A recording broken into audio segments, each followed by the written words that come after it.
Good morning, afternoon, or evening. How y'all doing today? Welcome back to Mr. Morrow's Algebra 2 class. Guys, today we're going to talk about graphing quadratic functions using transformations. Now, I know I'm a little bit of a math dork, but I'm a little bit excited about this because this is the culmination of a lot of work that we've been doing, okay? This is where we actually see the roots or the zeros of a quadratic function.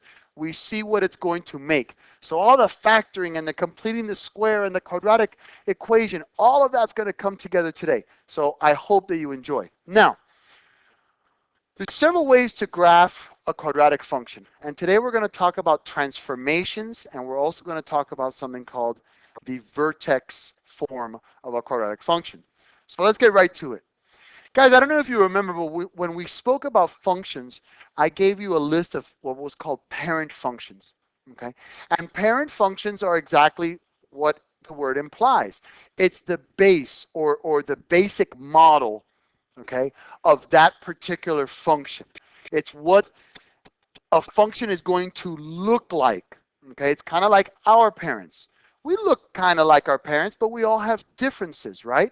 Well, same thing with graphs.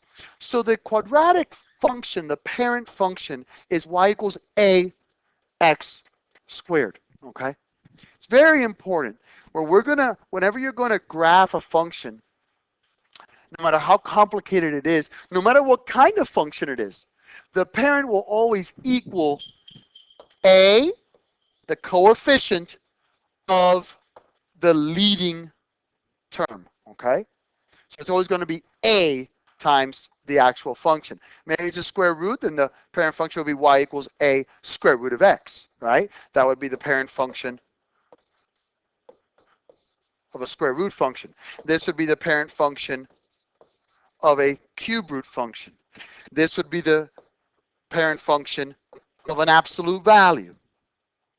So the parent function is the basic function, and the only thing that's affecting the function is the a. We're going to talk about the a in a second. But the quadratic function, parent function, is this bad boy right here, okay? Now, the most basic of all quadratic functions is when it's y equals just x squared, where a equals 1. Remember that there's an invisible coefficient for that x squared. So let's go ahead and graph this, guys, using the plotting points method. So you could just identify, and I want you kind of to memorize what the most basic parent function of a quadratic function looks like. So I'm going to make a little table, and I'm going to use the moral 5. So -2, -1, 0, 1, and 2. So -2 squared, I got 4. -1 squared is 1. 0 squared is 1. 1 squared is 1. 2 squared is 4. So I've got 0, 0, 1, 1, -1, 1, 2, 4, and -2, 4. My brothers, this is the most basic kind of quadratic function you can have. This is the parent of all other quadratic functions. Whether the quadratic function goes up or down, whether it's more narrow, whether it's wider, whether it's shifted to the left or the right, this is the parent of all quadratic functions, okay? Now, how do we use this model? Well, that's where the shifting comes along, okay?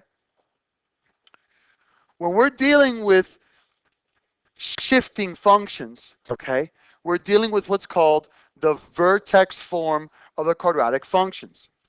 And the vertex form of a quadratic function, or of any function, to be honest with you, this applies to all functions. It's basically a manipulation of the parent. It's a manipulation of the parent, just like we are manipulations of our own parents, okay? There's differences. And the vertex form of any function uses these key ingredients, the a, the h, and the k. But for us, for right now, we're only going to focus on the quadratic function. So the vertex form of a quadratic function is y equals a times x minus h squared plus k. We've seen this before, haven't we? Yeah, but, you know, it's given us some confusion. So today, hopefully, we're going to wrap it up really well. So let's look at it. Y equals A times X minus H squared plus K. The A. Let's analyze the A, guys, because the A is extremely important, okay? And when we're analyzing the A of a quadratic function, we have to think about the following. If A is positive, if it is greater than 0, then the parabola points upwards, period, always, always. So for example, if I gave you y equals, for example, here we have the x squared, right? We know it's 0, 0, 1, 1, 1, negative 1, or negative 1, 1, and 2, 4, and negative 2, 4. It's pointing upwards, isn't it? Isn't the A here a 1? And isn't 1 positive? Guys, you with me here? So every time that A is positive, you know it's pointing upwards. So if you do graph and it's positive, the A, and it comes out going downwards, no worries, you messed up, erase it, do it again. What happens when it's negative? Well, when A is negative, it's going to point downward, literally. So now my A is now a negative 1. So let's make a new table for that, guys. I'm still going to use negative 2, negative 1, 0, 1, and 2. Negative 2 squared is 4 times negative 1 is negative 4. Negative 1 squared is 1 times negative 1 is negative 1. 0 squared is 0 times negative 1 is 0. 1 squared is 1 times negative 1 is negative 1. 2 squared is 4 times negative 1 is negative 4. So I've got 0, 0, right? Negative 1, negative 1. 1, negative 1. 2, 1, 2, 3, 4. And negative 2, negative 4. So whenever my A is negative, I promise you that the graph must point downwards. If you have a negative A and your graph points upwards, no worries. Don't stress, but you're wrong. Go ahead and erase it. Do it again. Okay? All right. Now, more on the A, guys. The A is extremely powerful. The A not only determines if it goes up or down, but the A determines the width of it, guys. Okay? How wide or how narrow it is. And if the absolute value of A, this is very important. A can be negative or positive, and that's not going to affect the width of the graph. So the absolute value, we don't care if it's positive or negative, but the absolute value of A, when it is greater than 1, then the graph stretches vertically and becomes narrower. Okay? So unfortunately, you can't see this on the video, but everyone sees this rubber band, right? I'm holding a normal rubber band, right? Now, when A is greater than 1, what's happening, guys, is I have a vertical stretch. So when I stretch this upwards, tell me what's happening to the width. It's getting more narrow. Very good. Okay? That's a vertical stretch. Now, it's called a vertical stretch or a horizontal compression. Think about it. I'm going vertically up, right? But horizontally, am I not squeezing it in, making it more narrow? Okay, so let's see how it works. Y equals x squared, we already know that. That's 0, 0, 1, 1, negative 1, 1, 2, 4, and negative 2, 4. Now, let's go ahead and make that A a 2. And let's see how that makes a difference, guys. So, we got negative 2, negative 1, 0, 1, and 2. Negative 2 squared is 4. 4 times 2 is 8. Negative 1 squared is 1. 1 times 2 is 2. 0, 0, of course. 1 squared is 1. 1 times 2 is 2. And 2 squared is 4. 4 times 2 is 8. Okay? And actually, let me do it in blue. Sorry, I should have done it in blue, being that this is blue. Okay, so I've got 0, 0. Okay, that's cool. And then I got 1, 2, though. And then I got negative 1, 2. And then I have 2, 8. So 5, 6, 7, 8. And negative 2, 8. Guys, can you visually see that it is narrower than the other one? Do you see that, guys? For real? Like, is this starting to, you understanding this? Okay. So if A is, the absolute value of A is greater than 0, you're going to have a more narrow and more narrow graph. If by chance you're graphing and the A is greater than 1 rather. Okay, it's greater than 1. And it's getting wider and wider. No big deal. You messed up. Stop, erase it, do it again. Okay? Now, let's look at the reverse of that. If the absolute value of A, we don't care if it's positive or negative. Okay, the positive and the negative just tells me what again? If it goes up or down. That's all. So if the absolute value of A is between 0 and 1, that means that it's either a fraction, right, or decimal. Thank you, whoever said that. Great job. Beautiful. Okay, if it's a fraction or decimal, that means that the graph compresses. It goes down vertically and becomes wider. So let's look at this again. I've got the rubber band, right? But now, what's happening is I'm coming down on it, kind of like a car compactor. You know how it squeezes it down? So if I'm going down, what's happening? It comes wider, right? When I'm squeezing it down, it becomes wider. So that is a vertical compression, okay, or a horizontal stretch. Okay? Does that make sense? So it's a vertical compression this time, or a horizontal stretch. So let's look at it. My parent in red, y equals x squared, 0, 0, 1, 1, negative 1, 1, 2, 4, negative 2, 4. That's my parent. Now, I have a new a. It's 1/2. Let's see what we got. Negative 2, negative 1, 0, 1, 2, the moral 5. Negative 2 squared is 4. 4 times 1/2 is 2.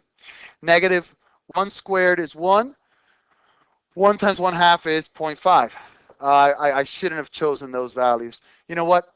I'm not going to. I don't like working with decimals, so you know what I should have done? If you remember, yeah, whenever we have fractions, use multiples of the denominator. So instead of negative 1, I'm going to use negative 2 and negative 4, and I'm going to use 4 and 2, my brothers. That way I have no fractions. So negative 4 squared is 16. 16 divided by 2 is 8. 0 squared is 0 times 1/2 is 0. 4 squared is 16 divided by 2 is 8. 2 squared is 4 divided by 2 is 2. So I have now 0, 0. And then I have 2, 2, negative 2, 2, 4, 8, 1, 2, 3, 4, 8, and 8. And now, do you guys visually see that it's wider? Yes. Okay. It's good stuff, right? All right. So again, let's just recap the A. If it's positive, it points upward. Very good. If it's negative, it points downward. Very good. If the absolute value of A is greater than 1, it's a vertical stretch. So it gets narrower. Good job. If the absolute value of A is between 0 and 1, it's a vertical compression, and it gets wider. Very good. You guys rule. All right. Let's move on. All right. Again, we're still dealing with y equals a times x minus h squared plus k. All right, the h, guys. The h, if the h is positive, the graph is shifting to the left that many spaces. Okay. Now I need you to understand what's going on here. Okay.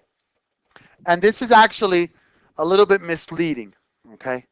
It's more like if you have x plus h, you're moving to the left. Okay. Actually, right, because it's opposite. Remember that this is minus h. Okay. So if I have x plus h, that really means that the h is negative, right? Because, for example, if h is 2, won't you have x minus 2? So that means h was positive, you go to the right. If h equals negative 2, this is x plus 2, right? So when you see a plus here, you know it came from a negative, so you go to the left. You with me? Okay, the reason I wanted to say it is because sometimes this wording messes people up. So This technically is wrong. It's not if the h is positive. If you have an x plus h, that's when you're going to go to the left. So really here, when h is negative, it's going to turn into a positive when you put it into this formula, and that's why you go to the left. Okay? So I have x squared, my parent function. So 0, 0, 1, 1, negative 1, 1, 2, 4, negative 2, 4. Okay, now my a is 1, it's positive. Okay, great. Guys, I have an x plus 3. So that means h is a negative 3, right? Because x minus a negative 3 gives me the x plus 3, which they're talking about here, right? So I'm going to go to the left 3 places, literally. So I'm going to go 1, 2, 3 to the left. 1, 2, 3 to the left. 1, 2, 3 to the left. Well, sorry. 1, 2, 3 to the left. 1, 2, 3 to the left. 1, 2, 3 to the left. I literally shifted it 3 places to the left. Okay? Doesn't matter how it looks. What do you mean it doesn't matter how it looks? That's a different equation. Uh, of course it's a different equation. It shifted. The red is the parent, and it shifted 3 places to the left. What are you asking? It looks confusing. How does it look confusing, my brother? This is, my a is 1, my h is positive 3, and there's no k. Talk to me. This is what I'm here for. What's going on here? No, I'm gonna try to plot it and see what. But I just did it right here. What's confusing? Okay, if the h is negative, again, that's misleading. If the, oh, that's nice. Okay. If it says x minus h, that means that the h is positive, right? Because we're dealing with x minus h. So if I see, for example, if I see an x minus 2, that means h equals 2. Okay? So if you have an x minus h, that means the h is positive. You're going to shift to the right. So they're opposite.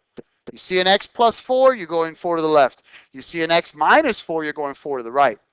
So here, again, we have our parent function, y equals x squared, 0, 0, 1, 1, negative 1, 1, 2, 4, negative 2, 4. There's my parabola. I'm going to shift it 3 places to the right because I have an x minus 3. That means h equals 3. It's positive, so you go to the right. So I'm going to go 1, 2, 3 to the right, 1, 2, 3 to the right, 1, 2, 3 to the right, 1, 2, 3 to the right, 1, 2, 3 to the right. And you have your shifted graph in blue. It's not bad, is it? Okay. Now, the K. The K, you don't have to worry about doing opposites or anything. It's straight up. Okay, if the K is positive, the graph shifts up that many spaces, the whole entire graph. So let's take a look at it. In red, my parent function, y equals x squared. 0, 0, 1, 1, negative 1, 1, 2, 4, negative 2, 4. There you go. Now, I want to graph y equals x squared plus 2. So this plus 2 means that the k is 2. That means I'm going to do a vertical shift. Not a vertical stretch, but a vertical shift. I'm moving it up 2 places. So I'm going to go up, 1, 2, up, 1, 2, up, 1, 2, up, 1, 2, up, 1, 2, and fuagada, done.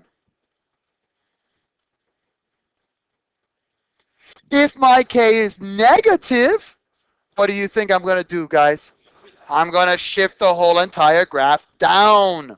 So again, my parent function, 0, 0, 1, 1, negative 1, 1, 2, 4, negative 2, 4. That's my parent. Now I have a shift of -2. It's outside. It's the k. It's not the h. Okay, h is on the inside with that x. And this time, this is x squared, so h is 0. All right?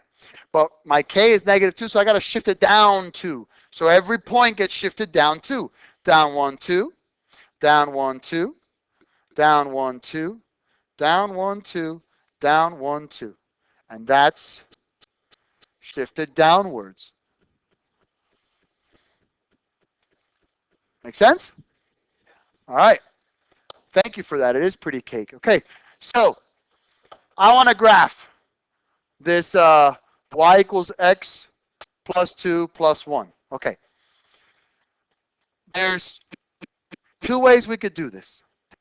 We can go ahead and graph the parent function. Okay.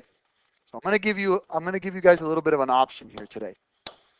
You can go ahead and graph the parent function, which would be y equals 1x squared, because my a is 1, correct? Okay.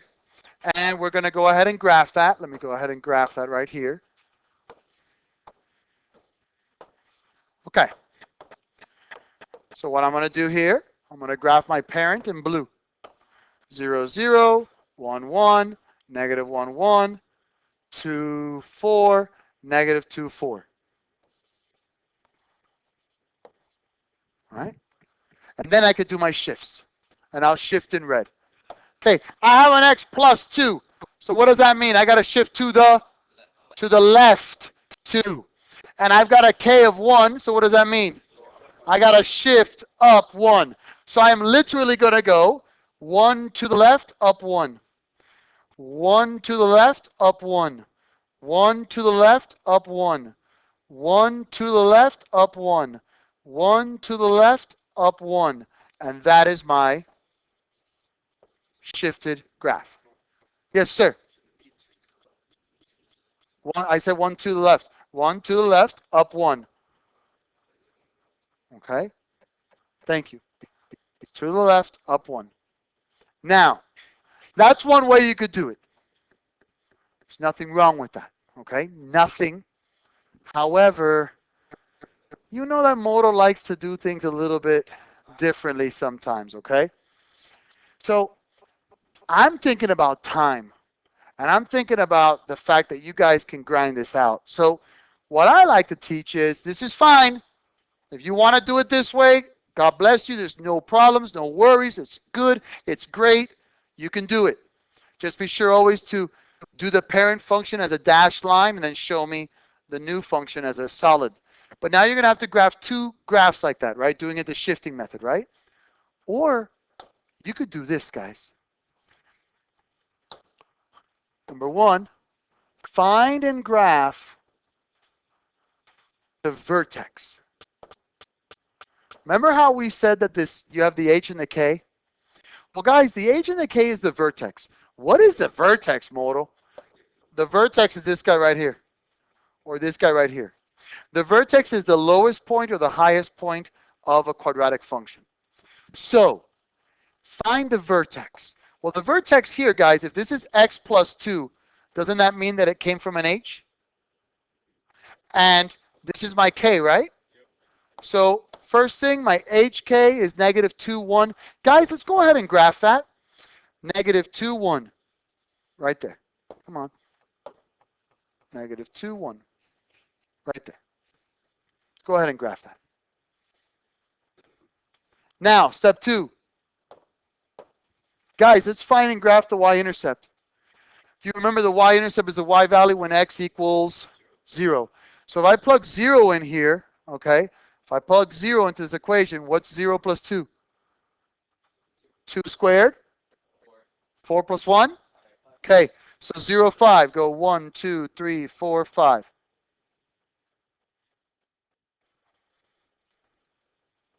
With me?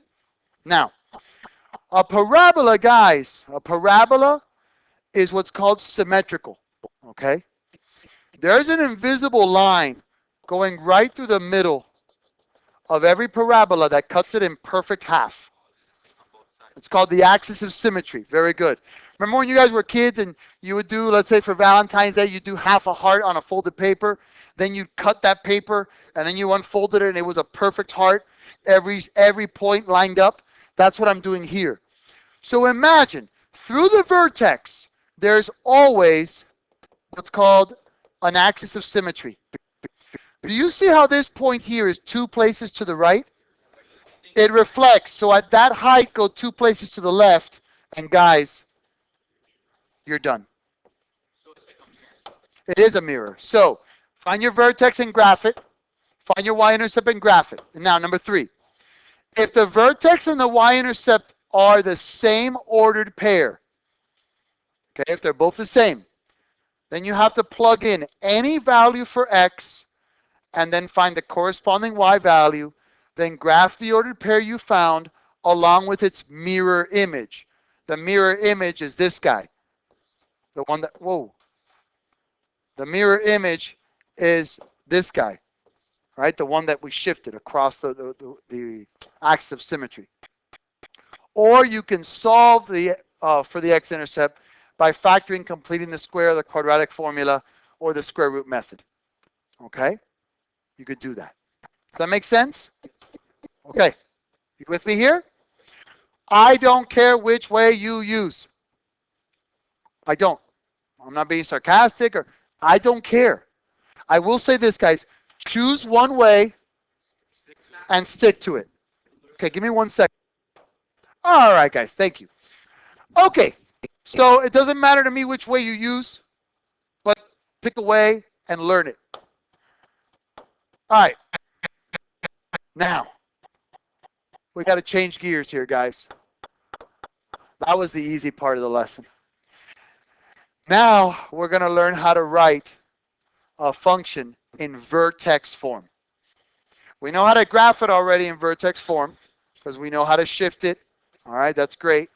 But now we got to write it in vertex form. So when I'm writing a function, okay, y equals x squared plus bx plus c in vertex form, I want to turn it into y equals a times x minus h squared plus k. So the first thing I'm going to do, guys, separate the c from y equals x squared plus 8x plus minus 5. I want to separate the c, excuse me. Okay? So what did I do? I'm going to literally isolate this guy. I'm going to separate it. So example 1, separate the negative 5.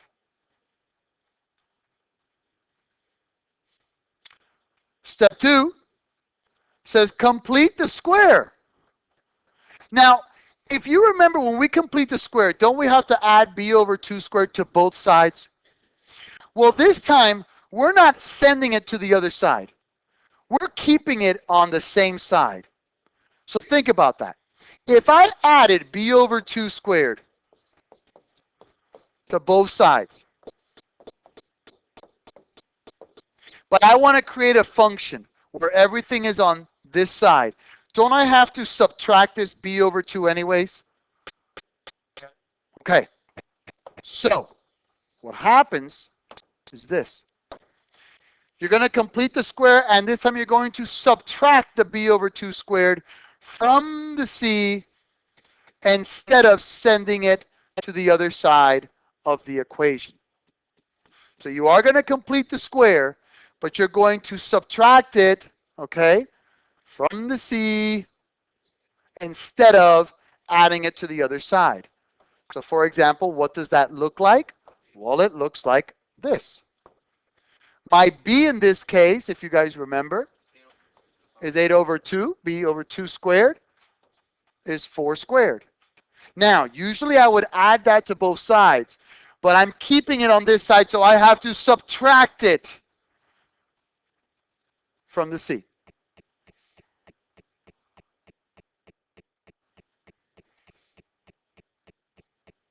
You with me so far?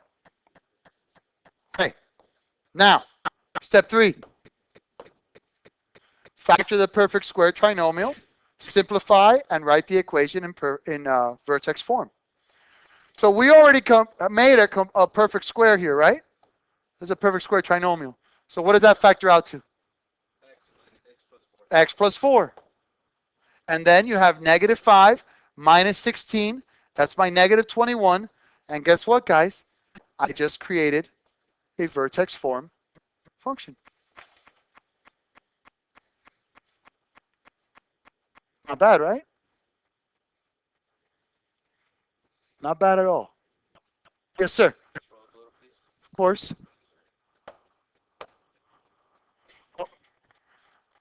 So separate the C, separated the C. Complete the square, but instead of adding the b over 2 squared to both sides, you're going to subtract it from the C. That 8, the b is 8, b over 2 is 4, 4 squared. I subtracted it from the C. Now I factor out the perfect square, and I simplify.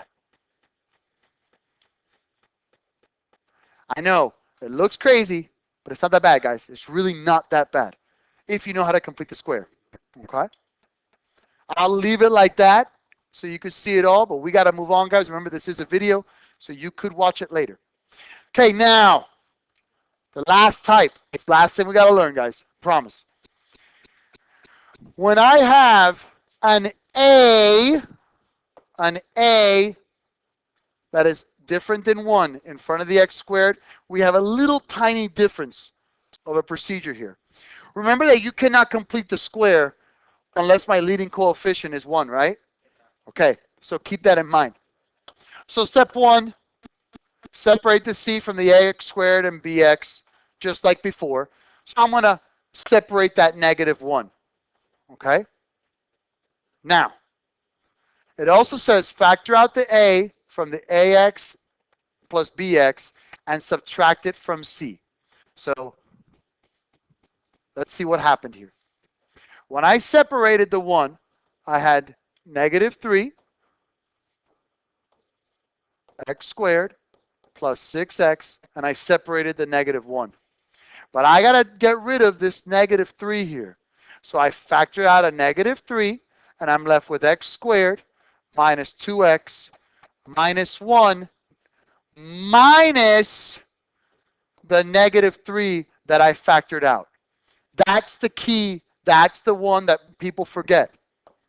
So again, this negative 3 here, this minus negative 3, is because I've got to subtract that a from my c. Next, complete the square and multiply the b over 2 to the factored out a. So, what that means is, I'm going to complete the square. My b is negative 2. Negative 2 over 2 is negative 1 squared. That negative 1 must get multiplied to the a that I took out. So it's exactly the same as before. I'm still subtracting that b over 2. But since I'm subtracting on top of the subtraction of the a that I pulled out, I've got to multiply them. But they're being subtracted. And then step 3, I go ahead and factor the perfect square trinomial and simplify. So I have a negative 3, which is my a, times x minus 1 squared plus my 2. And that's completing the square and putting it into vertex form. Okay? Let me see what I got left. Perfect. Okay, now, I still have plenty of time. I'm going to take this now and I'm going to show you guys how to graph from there. Okay, I'll leave this all up, I promise. So, let's go ahead and graph y equals negative 3 x minus 1 squared plus 2. I'm going to go ahead and do it both ways for you to have a nice recap. So for the people that want to do it by transformation, no worries. So this is by transformation, okay? This is by transformation. Step 1, you're going to go ahead and you're going to have to graph the parent function. And my parent function here is y equals negative 3x squared. Does everyone see how and why that is my parent function? Talk to me, guys. This is the time to ask. Okay? So I'm going to make a little table. I'm going to go negative 2, negative 1, 0, 1, and 2. And actually, you know what? For time's sake, all we need is 3 to 5 points. So let's go ahead and go negative 1, 0, and 1. Negative 1 squared is 1. 1 times 3 is 3. 0 squared is 0. 0 times 3 is 0. 1 squared is 1. 1 times negative 3 is negative 3. So I've got 0, 0. Okay. 1, 3. At Wait, no, that would be a negative 3 as well. Sorry. See how I stopped for a second because I went, wait a second, that's negative. It has to point down. That's the beauty of knowing that. I was like, wait a second, I'm going up. I did something wrong. So negative 1, negative 3. I'm glad I made that mistake. And then 1, negative 3. So here's my parent. You feel me? Okay, now I shifted blank to the right and 2 up. So I'm going to go right 1, up 1, 2. Hold on. So right 1 and then up 1, 2. Bam. Right? Then to the right 1, up 1, 2. To the right 1, up 1, 2. And that's my new graph. Do you see it? Does it make sense? Any questions? I got plenty of time. Talk to me now, though, bro. Yes, sir. The parent function is y equals ax squared. What's the a? Thank you. Okay, next. Let's do it now by using the vertex and the y-intercept. Way easier, in my opinion. Hold on. But thank you. You're on fire. I'm so proud of you. Okay. So we're dealing with y equals negative 3x minus 1 squared plus 2. Okay. What's my HK? What's my vertex? It's going to be 1 and positive 2. Remember, this guy is opposite. This stays the same. So I graph my vertex of 1, 2. Okay, great. What's my y-intercept? What's the y value when x equals 0? Well, this is 0. What's negative 1 squared? 1. 1 times negative 3. Negative 3 plus 2 is? So my y-intercept is 0, comma, negative 1. 0, comma, negative 1. Okay, now, remember that through my vertex, you have that invisible axis of symmetry, correct? Isn't this point here 1 to the left of the axis of symmetry? So the mirror image would be 1 to the right of the axis of symmetry. And then, fuagada, you're done. Does that make sense? Now, there was one thing that I wanted to make sure you understood. For number 3, the one where I said, what if the vertex was the same as the y-intercept? This is what would happen. Let's just say that the vertex and the y-intercept were the same. Guys, just make a table, okay, and choose any value of x. So you already know what x is when it's 1 and when it's 2. Let's go ahead and choose when x is 3. Okay? 3 minus 1 is 2. 2 squared is 4 times negative 3 is negative 12 plus 2 is negative 10. So check it out. You'd go 1, 2, 3, negative 10. Well, guys, isn't that 2 places to the right of the axis of symmetry? Now go 1, 2 places to the left of the axis of symmetry. So actually, this graph was bad. It would be more narrow. And that would be my graph. And this part right here is what happens if and only if the vertex and the y-intercept are the same. Does that make sense? Thank you for an amazing lesson, guys. I know it was a long one. I hope you learned a lot. God bless you and have a great day. Bye-bye.